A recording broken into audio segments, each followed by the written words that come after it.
Hello and welcome to Rolling in Mills, the film show about films. Today we have Satoshi Kon's 2006 Paprika.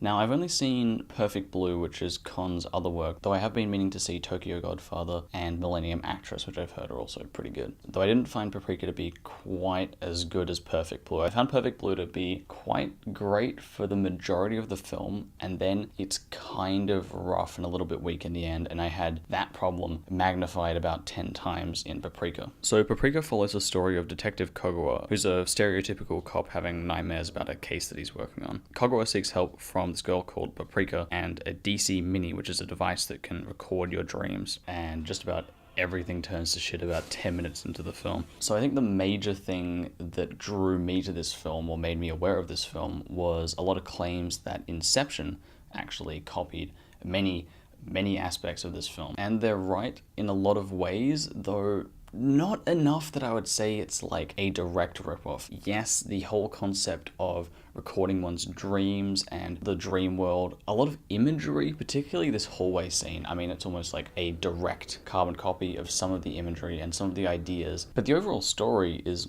not really the same at all. Inception is just kind of like a smart, high concept thriller tragedy almost, whereas Paprika is kind of like a mystery drama versus like psychedelic dream trip world thing. So they have very different tones and meanings and intentions and just about everything besides some like very surface level imagery that Inception does definitely copy. And it's kind of funny because Perfect Blue reminded me quite a bit of Synecdoche, New York and Last Year at Marienbad, and then it has this really like discombobulating sense of time and place as to kind of like represent the central character's like fractured mind almost. Like Synecdoche, New York kind of uses it as this like weird kind of anxiety filled Kafkaesque dream state. Marienbad's kind of like lots of flashbacks and remembrances of the past fusing into the present. And Perfect Blue's like the main character is probably going totally insane and it's just all jumbled around. And it's a really interesting effect actually. But the funny thing about that is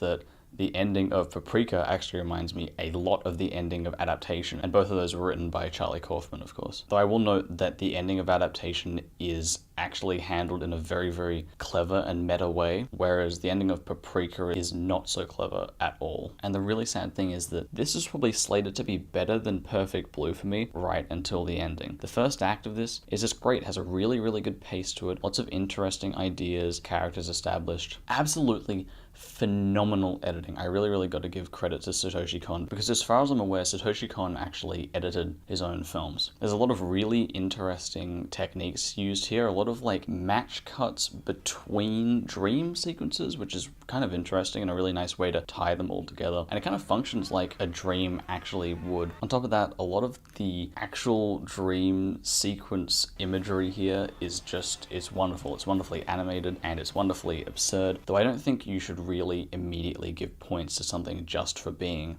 wacky and crazy, because really anyone can come up with an idea that is just wacky and crazy and put it to screen. It's really when it has meaning that it's amazing, and that's the reason that I love The Holy Mountain so much, is that it's all this just insane imagery, but it's just wonderfully crafted and it has such interesting purpose in the story basically. Now I think into the nitty-gritty of the plot, I don't think that the actual cop side story really had enough of an impact to really be there. Not going into spoilers yet, though I will go into them later. This side story is just kind of there to introduce this central character who kind of then isn't really the central character. He's basically just the foot that kicks the ball to get it rolling plot-wise, but then doesn't really have that much of a role or purpose in the actual story. And when this really stereotypical side story of him having to get over this murder and having all these like horrible PTSD dream sequences, it just isn't really resolved or covered in a meaningful enough way to have it actually need to have that much screen time. I also love the way that the Paprika character is actually handled. It's really interesting to have a dream reflection of an actual person in reality and then kind of blur the lines as to who is who and how identity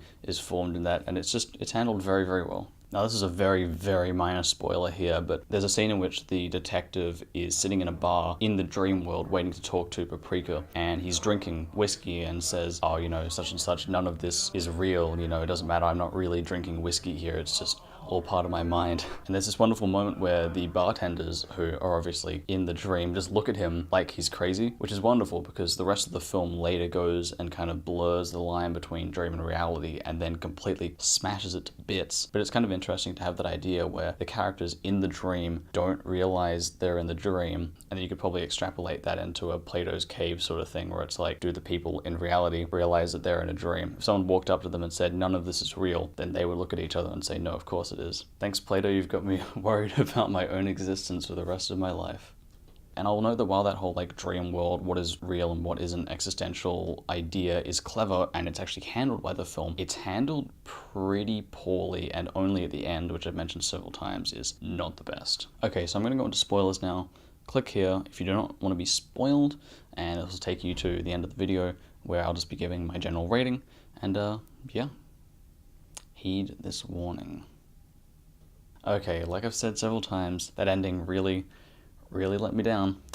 Really disappointed me. Okay, it wasn't as bad as it could have been. It was a dream the entire time, and the only films that have ever done that well are Solaris and The Sacrifice, in my mind at least. And they don't even really fully do that plot twist. It's kind of like a play on it, I suppose. But having the chairman be the bad dude the whole time was like, it feels like such a generic twist for a film that is generally so strange and bizarre. But I guess there were kind of warning signs of that earlier with the whole cop side story being like the most generic detective cop side story you will ever have. It's in every like buddy cop 80s film ever, and it has been overdone to death. Now, that's not saying that you can't do archetypes like that well, but all it is in this film is an archetype. It isn't explored well enough or intricately enough to actually A, contribute anything to the character, or for that character to change and then actually contribute much to the story. Like, yeah, there is a change, but it doesn't really matter that much. And like I was saying before, the actual side story of this cop isn't really important enough in the story to really do anything. And then at the end, it's just like resolved off screen. The guy goes, oh yeah, we found the murderer, thanks.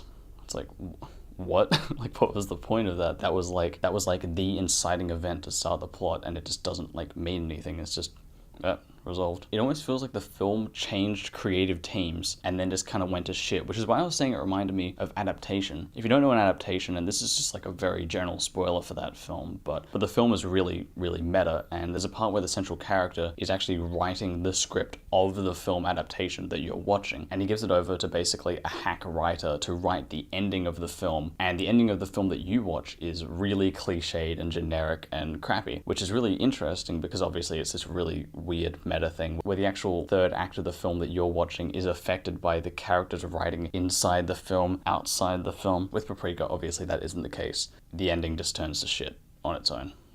Sad. With Adaptation, it was like a meta commentary on film writing. With Paprika, it just feels like they had no idea how to like cohesively tie all the plot threads together. And that's the absolute worst, because you can set up a story, but you can have a terrible resolution. You can set up two acts really well, and then have no solution to close them, which just sucks, because that's even worse. If a story is mediocre throughout, okay, it's just mediocre. If the story reaches a high potential and then drops to mediocrity, it is so much worse. Now, I was a little confused by the Oedipus and Sphinx imagery in this film. I noticed it a little bit earlier in the film, and it was quite subtle, where you have the character sitting in front of a painting of Oedipus and the Sphinx. But then it's not so subtle later on, where that character actually turns into the Sphinx and someone else turns into Oedipus. But I don't understand what the meaning of that was meant to be. It didn't really seem to have any actual tie-in to Oedipus, especially when they have the detective in front of Oedipus. Like, he's obviously not having any sexual relationships with his mother, but then maybe it's like a hubris or pride thing to do with Oedipus, but it didn't really fit that either. I'm not sure. It's possible that they were just doing like an Evangelion, let's chuck a bunch of crosses in everywhere, and it's Christian symbolism apparently. Because I guess the Oedipus symbolism could come from Osanai like falling to hubris in the end. But then that doesn't really explain why they compare Oedipus to Kogoa. So I don't know